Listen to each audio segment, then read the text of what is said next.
Entonces me gustaría tocar también el tema rápidamente de Ucrania y Rusia, porque tú hiciste ahí también lo que yo llamo periodismo real. Aunque tú me dijeras el otro día que no eras periodista, para mí lo eres, porque para mí el periodista no es el que da las noticias, el que hace un artículo, sino el que va, se mete en el meollo y dice, ¿qué coño está pasando aquí? Y lo relata. Entonces, ¿por qué haces ese viaje? Porque creo que en ese momento se está produciendo un hecho que va a condicionar nuestra vida a futuro de una manera brutal, como así ha sido, y no hay ninguna contranarrativa a la oficial que está basada en la mentira y en la propaganda. Es decir, la narrativa era desquiciante, que era, Rusia ha atacado porque sí a Ucrania, ha invadido porque sí a Ucrania, son malos malísimos, hay que ir a por ellos, hay que armar a Ucrania y Ucrania va a ganar la guerra. O sea, esa fumada, porque no tiene otro nombre, se ha demostrado que era... ¿Qué se ha demostrado ahora? ¿Qué se ha demostrado? Que los que estábamos diciendo, ojo, yo en enero del 22, un mes y medio antes de la invasión, dije al 95% o 99%, Rusia va a terminar invadiendo Ucrania. ¿Por qué? Porque en Ucrania hay una guerra civil desde el año 2014, el Maidán, y porque plantear la entrada, como hizo el general Austin en octubre del 21, en la OTAN de Ucrania, es como decirle a Rusia que se suicide. O sea, es que es existencial para ellos. Es como para nosotros, Cataluña o Andalucía, o sea, deja de ser Rusia. Es como pedirles que se peguen un tiro. Eso va a llevar a una reacción sí o sí, y por eso lo hicieron. Cuando yo vi que Lavrov y Austin se reunían y que Austin decía, el secretario de Estado de Estados Unidos, no hay nada que negociar, va a entrar, digo, pues ya está, va a haber invasión sí o sí, efectivamente. Y dije, va a haber dos soluciones. O Rusia fuerza desde el primer momento una capitulación, que fue lo primero que se hizo, pero mandaron a Boris Johnson para decir, no, aquí no firméis ninguna paz. O sea, porque Rusia y Zelensky firmaron una paz a las 2 semanas. Cuando se acercó Kiev estaba cercada. Uh-huh. ¿Qué pasa? Que Rusia no quería quedarse con territorio.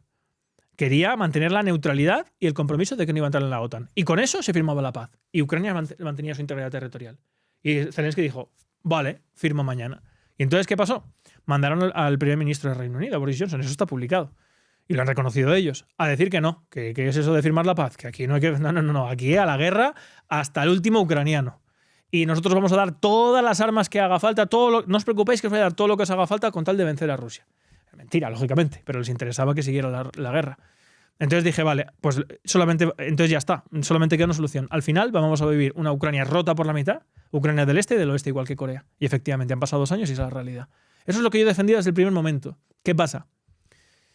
Que en todo esto hay un gran ganador y hay un gran perdedor. Y esa es la razón por la cual esto me preocupa tanto desde el primer momento. El gran perdedor es Europa. Los grandes perdedores de toda esta locura que ha pasado en Ucrania... Bueno, el gran perdedor es Ucrania, desde luego. El país está destruido, han muerto cientos de miles, si no millones de personas. Es un país que no va a volver a ser lo que era, nunca. O sea, ya se acabó. Pero después de eso, es Europa.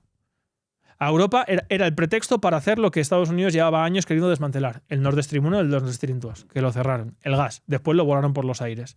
Premio Pulitzer de Estados Unidos, Seymour Scherf lo tiene acreditadísimo, que fue Estados Unidos. Pero encima, con el tema de las sanciones, con el tema de la provisión única, con el tema del monopolio comercial con Estados Unidos, estás matando a Europa. Y efectivamente, Europa va cuesta abajo y sin frenos. Mientras Rusia no es verdad que la hayamos doblegado, al revés, se ha girado hacia China, se ha girado hacia los mercados emergentes. Has obligado a Europa a hincar la rodilla para mantener la hegemonía norteamericana y al mismo tiempo has provocado una unión, que esto lo dijo alguien tan prorruso y comunista como Henry Kissinger, que fue es una ironía esto. Henry Kissinger fue el secretario de Estado durante muchos años, pero también bajo Kennedy en Estados Unidos y era uno de los miembros pesos pesados del proamericanismo. Dijo, la vais a liar. Les dijo, la vais a liar, vais a provocar que China y Rusia se unan. Y eso a largo plazo a Estados Unidos no le va a venir bien.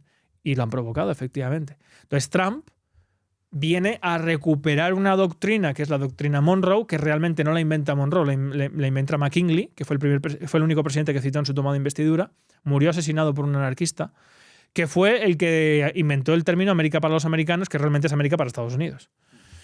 Donde Estados Unidos se encierra en sí mismo, pero con manteniendo un área de influencia en todo el continente americano. No en vano, fue el que hizo que perdiéramos Cuba, Filipinas y nuestras últimas colonias ahí. Fue un antihispanista. O sea, nos jodió a los españoles todo lo que puso y más, como va a hacer Trump. Pero yo espero que eso genere una reacción. Pero eso sería otro tema. Para cerrar el tema de lo de Ucrania, yo tomé conciencia desde el primer momento de que el tema de Ucrania iba a ser un punto de inflexión para Europa y que iba a marcar un inicio de un declive de Europa acentuadísimo y que de alguna manera había que explicarle a la gente que eso no podía ser y que hay otros caminos. Que hay un camino que es decir, miren, señores, yo no quiero saber nada de esto. Es que España no tiene ningún sentido. España no tiene ni siquiera amenaza con Rusia. España y Rusia, de hecho, sociológicamente son dos naciones que tienen muchísimo en común. El país con mayores números de ejemplares del Quijote del mundo es Rusia. Sí, sí. ¿Y eso? Y son unos amantes de nuestra cultura. Y tiene un motivo que es que España y Rusia comparten dos características históricas muy similares. Los dos han decidido ser europeos, aun pudiendo ser otra cosa. España, históricamente, tenía más fácil cruzar el estrecho de Gibraltar que cruzar los Pirineos. Era más fácil que España fuera africana que europea. Pero culturalmente decidió ser europea. Rusia igual. Rusia era más fácil que fuera asiática que ser europea. Sin embargo, desde antes de Catalina, pero Pedro el Grande, sobre todo, se vuelve hacia Europa.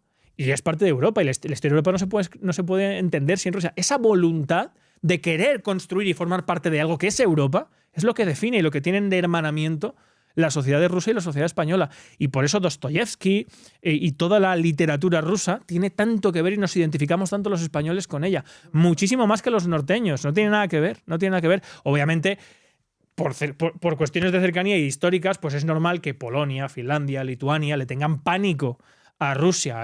Claro, porque siempre han estado hostias, lógicamente. Siempre han estado guayas.